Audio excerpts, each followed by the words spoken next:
Et ici Moscou. Vous écoutez la rubrique Culture, Portrait et Destin. L'ouverture du séminaire.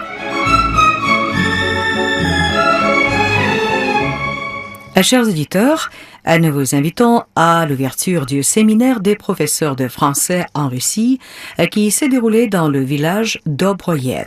Monsieur Jacques Lefebvre, président honoraire de l'ABPF, a salué les participants au séminaire. D'ordinaire, en pareille circonstance, on présente ce qu'on se propose d'apporter aux stagiaires. C'est un peu naïf et un peu prétentieux. Permettez-moi donc de faire le contraire. Je dirais, très égoïstement, ce que j'espère que les stagiaires apporteront aux intervenants et à la langue française. J'espère recevoir 3 cadeaux. L'immensité, la tendresse et la musique. L'immensité. Le vocabulaire français est, comme Jeanne l'a dit, précis. C'est très bien. Mais parfois, à cause de cela, le francophone a du mal à dire ce qui dépasse les mots et qui peut être l'essentiel.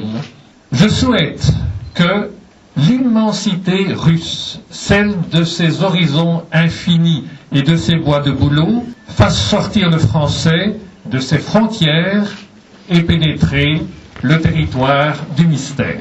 Deuxième cadeau, la tendresse. Le francophone dont je suis est charmé par les diminutifs qui fleurissent dans la langue russe.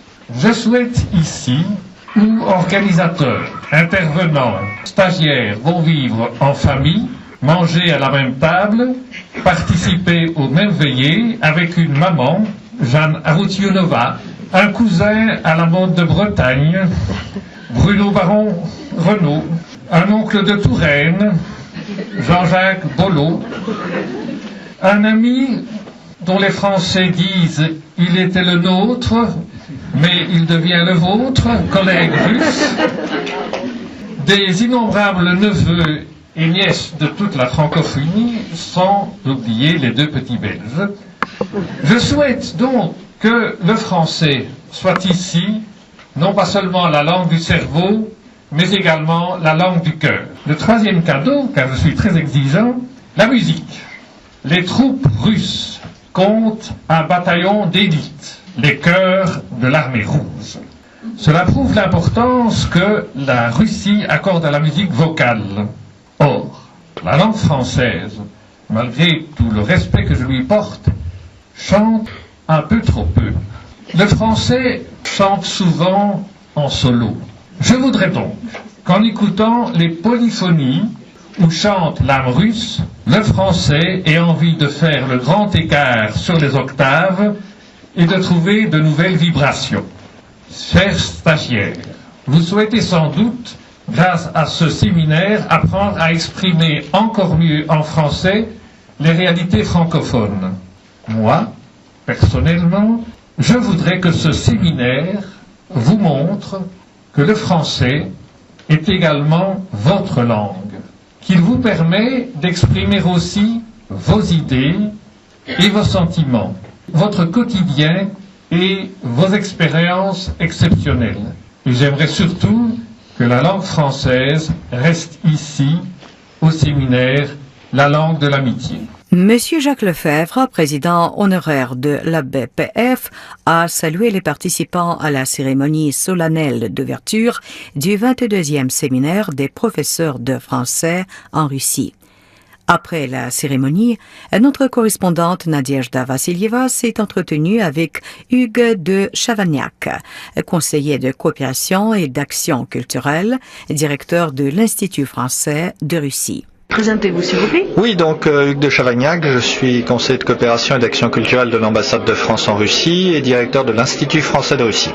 Pour la première fois ici? Pour la première fois dans ce séminaire, oui, pour la première fois, oui.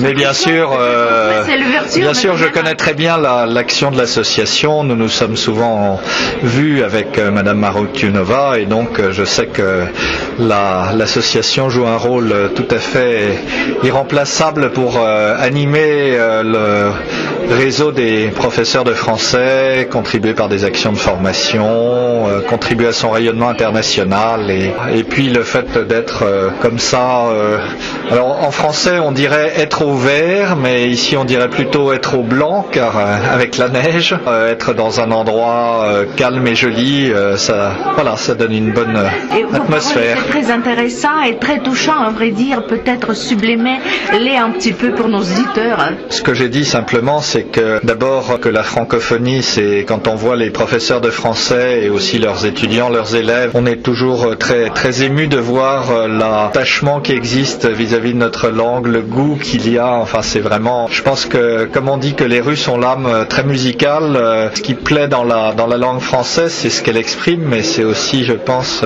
sa musique. En tout cas, c'est l'impression que ça donne quand on l'entend parler par des Russes. C'est une relation qui est la même chose qui est pas seulement parle français. Ah oui, mais sauf que nous on parle beaucoup moins bien russe que les Russes ne parlent français. Mais le français parle français. Ah oui, voilà. D'accord. Ah oui, pardon. Oui, dans ce sens-là. Oui, tout à fait. Oui. Voilà. Nous ressentons sans doute la même chose vis-à-vis de la langue russe, mais nous la parlons moins bien.